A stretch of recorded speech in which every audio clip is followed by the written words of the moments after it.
Welcome back. I'm joined in the studio now by Josh Frydenberg and Ed Husick. I want to talk about electricity prices first of all, something that affects all of us. A proposal reported in Fairfax today for discounted power bills, Ed Husick, if you allow power companies to cut off your air conditioner and your pool filter on, well, mostly hot days. Is that a good idea? Well, this will actually, to a lot of people, sound like a new idea, but in actual fact, electricity distributors have been looking at this for, well over a decade, because what they've done is been able to measure the way that demand soars at key points, particularly in afternoons in summer, and that has an impact in terms of the way you have to build the network, where we're actually having to build generation in just for a number of peak days in the year. So being able to have people at certain points where they don't need to, or they can actually change the way on the demand management side that they use energy, can make a big difference on the network, and as a result make a big difference on prices. And this is what's happening at the moment between federal and state governments, trying to work out a way of how do you build a reliable system but at minimal cost, and that's the type of things we're looking at. Just Frydenberg, we're seeing more and more evidence that the so-called gold plating of the infrastructure to deal with these peak days is what's behind the bulk of the increases over the past few years. So with that in mind, is this a good idea? Look, the real issue is the carbon tax. I mean, we've just been revealed last week that electricity prices have gone up more than 15% in the September quarter. Now, more than 10% of that is due to the carbon tax. So that's actually the bulk. That's just one quarter, though. Well, that's the increases have been going. But David, to be fair, that's our most recent. That's our most recent quarter. So the government can do one thing tomorrow to reduce the electricity prices for the pensioners on a hot day in Ed's electorate, and that's to get rid of the carbon tax. So I'd say put your focus on getting rid of the carbon tax, because that's what's going to reduce electricity prices for families. What about the renewable energy target? Joel Fitzgibbon said he was tempted by the prospect of getting rid of that target. It's a bipartisan target, but it would bring down power prices, wouldn't it? Well, the issue is that in actual fact, no, it would. It's part of the overall process of trying to find new ways to provide incentive to find supply. It is, as you've said, been a bipartisan target for quite some time, and not being able to provide that incentive means that we're just relying on old power sources. But I'm not.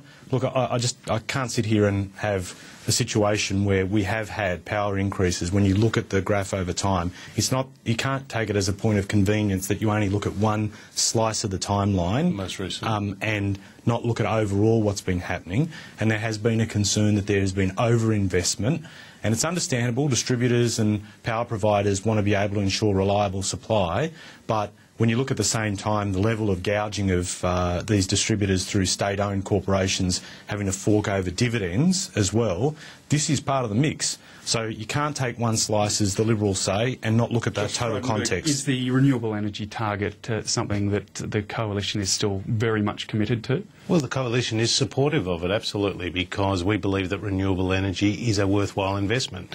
But we do not believe that a carbon tax, which is going to be an extra impost on families at a difficult time and businesses, should stay in its current form. So we want to come to government and repeal the carbon tax, because, as I said, the last quarter saw electricity prices increase by 15%, the most in Australia's history, over which 10% of that 15% was due to the carbon tax. Right, well, I want to move on. I want to move on.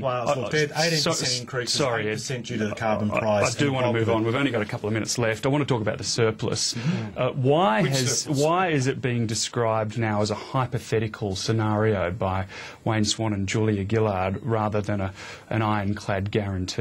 Well, because you look at global conditions and the impact that's had on revenue, where we've basically taken a hit of about $160 billion since the GFC on revenue, and so what we have been able to do is find savings about to the tune of $138 billion, and we've been able to do it in a way that doesn't have an adverse impact, not doing it the Campbell-Newman way, but doing it in a way that actually doesn't have that massive impost on the community. So, when you have those swings in terms of global conditions and revenue, we are, on a high wire, so to speak, but we are committed to bringing in a surplus. Josh Frydenberg, no government can truly guarantee a surplus, can they?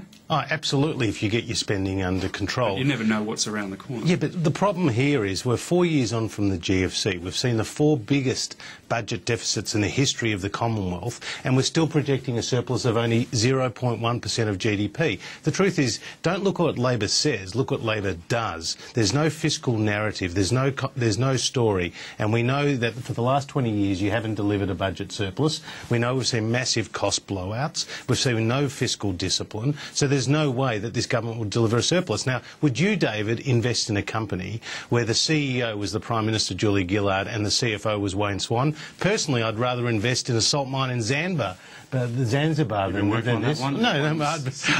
Look, can I just say, you guys will never deliver a surplus. I love and you know election. that. They go to an election with election promises that they know they can't. They're underfunded by $11 billion. They don't go to Treasury to cost their figures. They use an accounting firm from the West Coast to justify their figures, which they then get rapped on the knuckles for because they didn't do the job properly. Won't support the Parliamentary Budget Office, have a $70 billion black hole in their financing, and they won't tell us where the money's coming from. I love it. You keep talking to us about economics. I want to ask you about some comments Doug Cameron's made this morning on Senate doors. He said he felt ambushed by the Prime Minister yesterday, who read the Riot Act to Labor MPs over the leaking of caucus committee report on the Enterprise Migration Agreement. Just take a listen to what Doug Cameron said this morning. There was opportunities for the Prime Minister to raise this issue with me that she didn't, and I was with her the day before and the issue wasn't raised with me, so I was a bit surprised. I felt a bit ambushed in the caucus that it was raised in the manner it was, but that's life, that's politics. Ed Husick, does Doug Cameron have justification for being upset about this? I think Doug's going to need to take that up with the PM, and I would pay tickets to see that conversation. But you don't think that, as Doug Cameron put it, he was ambushed by the Prime Minister? Look, again, I wasn't familiar or across the context of that element of the discussion that took place, and I'm not necessarily going to be opening up caucus discussions here on Sky News as much as I'd love to.